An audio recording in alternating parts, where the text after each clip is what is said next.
नमस्कार, SBT news में आपका स्वागत है। पेश है 31 मार्च रविवार सुबह 6:15 बजे राजस्थान की बड़ी खबरें। भाजपा ने शनिवार को लोकसभा चुनाव 2024 के लिए मैनिफेस्टो कमेटी का ऐलान किया। कमेटी में कुल 27 मेंबर हैं। रक्षा मंत्री राजनाथ सिंह को कमेटी का अध्यक्ष बनाया गया है। वहीं वित्त मंत्री निर्मला सीतारमण संयोजक होंगी। पीयूष गोयल सह संयोजक बनाए गए हैं। इसके अलावा कमेटी में 4 राज्यों के सीएम भी शामिल हैं।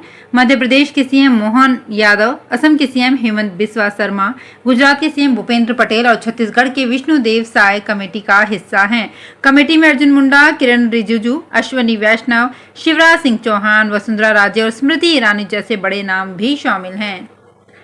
सरकार कंबोडिया में रोजगार का झांसा देकर अवैध साइबर कामों में लगाए गए 250 भारतीय नागरिकों को सुरक्षित निकालने और अपराधियों पर नकाल कसने के लिए कंबोडिया की सरकार के साथ मिलकर काम कर रही है। कंबोडिया में फंसे भारतीयों के संबंध में मीडिया के सवालों के जवाब में विदेश मंत्रालय के प्रवक्ता रणधीर जायसवाल ने शनिवार को कहा, हमने कंबोडिया में फंसे भारतीय नागरिकों के बारे में मीडिया रिपोर्ट देखी है। कंबोडिया में हमारा दूतावास उन भारतीय नागरिकों की शिकायतों पर तुरंत प्रतिक्रिया दे रहा है जिन्हें उस देश में रोजगार के अवसरों का लालच दिया गया था, लेकिन उन्हें अवैध साइबर कार्य करने के लिए मजबूर किया गया था। राजस्थान के मुख्यमंत्री भजनलाल शर्मा ने कहा कि हमारी सरकार को आचार संहिता से पहले करीब 90 दिन काम करने का मौका मिला और इसमें 45% वादे पूरे किए हैं। अब आगे भी राजस्थान और केंद्र की सरकार मिलकर देश और प्रदेश में विकास के नए आयाम स्थापित करेगी। ये बात उन्होंने जोधपुर के पोलो मैदान में भाजपा प्रत्याशी और केंद्रीय जल शक्ति मंत्री गजेंद्र सिंह शेखावत की नामांकन सभा में कही। उन्होंने कहा, 2014 से पहले भारत की स्थिति कैसी थी ये किसी से छिपी नहीं है। तब देश में हर जगह बम ब्लास्ट और भ्रष्टाचार के समाचार ही सुनने को मिलते थे, लेकिन जब से देश में मोदी सरकार बनी है, विकास के नए आयाम स्थापित हो रहे हैं। उन्होंने कहा कि कांग्रेस को तो इस बार चुनाव में लड़ने के लिए प्रत्याशी भी नहीं मिल रहे हैं। जिनको टिकट दिया है वो वापस लौटा रहे हैं। उन्होंने इस बार राजस्थान की सभी सीटों को भाजपा के खाते में डालने और सभी प्रत्याशियों को 5 लाख से ज्यादा मतों से जिताने की अपील की। जयपुर अंतर्राष्ट्रीय एयरपोर्ट पर रविवार से फ्लाइट्स का नया शेड्यूल लागू होने जा रहा है। एयरपोर्ट पर रविवार से समर शेड्यूल लागू हो रहा है, जिसमें 7 फ्लाइट्स का संचालन बंद हो जाएगा। हालांकि इस दौरान 3 शहरों के लिए नई फ्लाइट भी शुरू होंगी।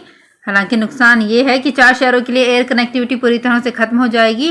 और क्या होंगे समर शेड्यूल में बदलाव, आइए जानते हैं। जयपुर अंतर्राष्ट्रीय एयरपोर्ट पर रविवार से फ्लाइट का समर शेड्यूल लागू हो रहा है। ये बदलाव देश भर के सभी एयरपोर्ट पर हो रहा है। जयपुर एयरपोर्ट पर समर शेड्यूल में फ्लाइट्स की संख्या में कमी होने जा रही है। अभी जयपुर एयरपोर्ट से रोज औसतन 65 फ्लाइट संचालित हो रही है। सीमा सुरक्षा बल के महानिदेशक नितिन अग्रवाल ने कहा कि सेना में महिलाओं की नफरी बढ़ाने के प्रयास किए जाएंगे। 2 दिवसीय दौरे पर बीकानेर आए अग्रवाल ने शनिवार को यहां मीडिया से बातचीत में कहा कि सरकार द्वारा महिला सशक्तिकरण को बढ़ावा दिया जा रहा है, उसी दिशा में फौज में भी कार्य किया जा रहा है। उन्होंने कहा कि जो काम पुरुष कर रहे हैं वे कार्य महिलाएं भी करें। हालांकि पहले से वे कर रही हैं, लेकिन और ज्यादा तादाद में कार्य करने के साथ जोखिम भरे कार्य में भी महिलाएं आगे बढ़ें। इससे महिलाओं का भी मनोबल बढ़ेगा तो देश की महिलाएं और आगे आएंगी।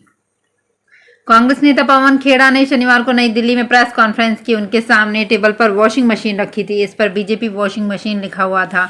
खेड़ा बोले, भाजपा जिन नेताओं पर करोड़ों के घोटाले का आरोप लगाती है उन्हें पार्टी में शामिल करवाती है और केस वापस ले लेती है। उन्होंने कहा कि भाजपा के पास ऐसी वॉशिंग मशीन है जिसमें 10 साल पुराना केस भी डालो तो आरोपी बेदाग निकलता है। मशीन के साथ साथ ये कमाल मोदी वॉशिंग पाउडर का भी है।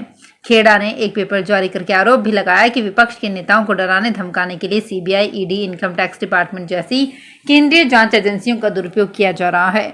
आम आदमी पार्टी के आह्वान पर आज 31 मार्च को इंडिया गठबंधन तानाशाही के खिलाफ और देश का लोकतंत्र संविधान बचाने के लिए जनता के साथ मिलकर अपनी आवाज बुलंद करेगा।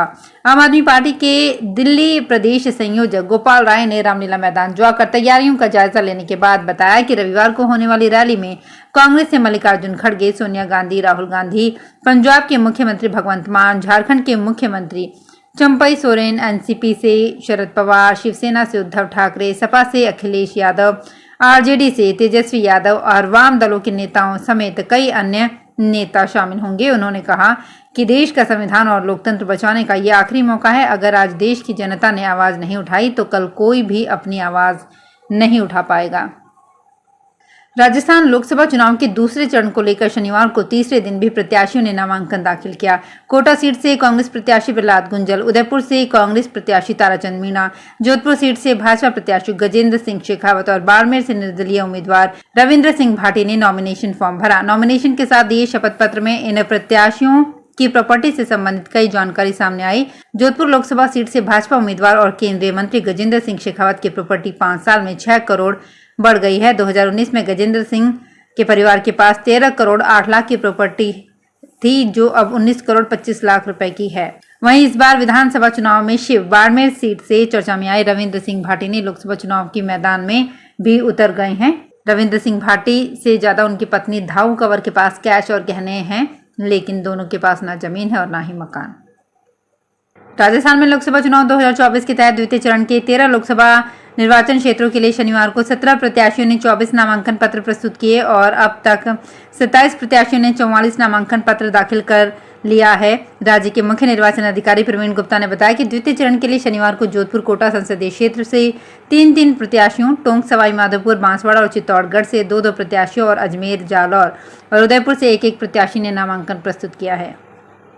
भारतीय जनता पार्टी के अन्य पिछड़ा वर्ग मोर्चा के राष्ट्रीय अध्यक्ष एवं राज्यसभा सांसद डॉक्टर के लक्ष्मण रविवार को राजस्थान की राजधानी जयपुर में आयोजित ओबीसी सामाजिक सम्मेलन, ओबीसी मोर्चा सोशल मीडिया कार्यशाला और ओबीसी मोर्चा के प्रदेश पदाधिकारियों की बैठक को संबोधित करेंगे। मोर्चा के प्रदेश अध्यक्ष चंपालाल गैदर ने शनिवार को भाजपा प्रदेश कार्यालय में बताया कि सुबह 11 बजे से महावीर स्कूल में आयोजित इन कार्यक्रमों में वे शिरकत करेंगे। उन्होंने कहा कि प्रधानमंत्री मोदी की ओबीसी वर्ग के लिए चलाई गई कल्याणकारी योजनाओं के प्रचार प्रसार के लिए ओबीसी सामाजिक सम्मेलनों का आयोजन किया जा रहा है। राजस्थान में अजमेर जिले के बांदर सिंदरी स्थित राजस्थान केंद्रीय विश्वविद्यालय ने शनिवार को 75वां राजस्थान दिवस बड़े उत्साह और उमंग के साथ मनाया। कार्यक्रम में मुख्य अतिथि के रूप में कृषि विश्वविद्यालय जोधपुर के पूर्व कुलपति प्रोफेसर एलन हर्ष ने भारत की अर्थव्यवस्था में राजस्थान के महत्वपूर्ण योगदान पर प्रकाश डालते हुए पालनहार के नाम से जाना जाने वाले किसानों की महत्वपूर्ण भूमिका पर भी जोर दिया। उन्होंने राजस्थान की संस्कृति और विरासत पर अपनी खूबसूरती से बुनी गई छोटी पारंपरिक कहानियों से दर्शकों को रूबरू कराया। उन्होंने महाराजाओं के दूरदर्शी नेतृत्व के बारे में विस्तार से बताते हुए कहा कि कैसे उन्होंने जल संरक्षण और कृषि उत्पादन, विशेष रूप से गेहूं के अलावा बाजरा और दालों के उत्पादन में योगदान दिया।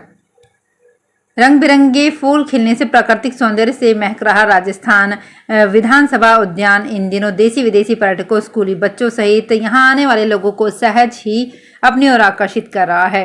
विधानसभा अध्यक्ष वासुदेव देवनानी के निर्देश पर विधानसभा उद्यान में विभिन्न किस्म के मौसमी पौधे लगाए गए हैं। इस समय उद्यान के पौधों में भांति भांति के रंगों में पुष्प पल्लवित होने से नजर आ रहे मनमोहक प्राकृतिक सौंदर्य को देखकर यहां आने वाले लोगों का मन प्रफुल्लित हो उठता है। लोकसभा चुनाव में आचार संहिता की पालना करवाने और कानून व्यवस्था को बनाए रखने के लिए प्रतापगढ़ में जिला निर्वाचन विभाग की ओर से मध्य प्रदेश से लगते सीमावर्ती इलाकों में चेक पोस्ट की स्थापना की गई है। प्रतापगढ़ मंदसौर जिले की राजपुरिया बॉर्डर पर भी चेक पोस्ट स्थापित है। यहां पर पुलिस उप अधीक्षक ने निरीक्षण किया और आवश्यक दिशा निर्देश दिए। हथुनिया थाना अधिकारी इंद्रजीत परमार ने बताया कि आदर्श आचार संहिता की पालना को लेकर स्थापित चेक पोस्ट पर वाहनों की कड़ी तलाशी ली जा रही है। बाड़मेर शहर के नेहरू नगर ओवरब्रिज क्षतिग्रस्त होने से उस पर ट्रैफिक रोक दिया गया है। इससे आने जाने वाले वाहनों को भारी दिक्कतों का सामना करना पड़ रहा है। फाटक बंद होने से ट्रैफिक जाम हो जाता है, जिसके कारण एम्बुलेंस भी ट्रैफिक में फंस जाती है।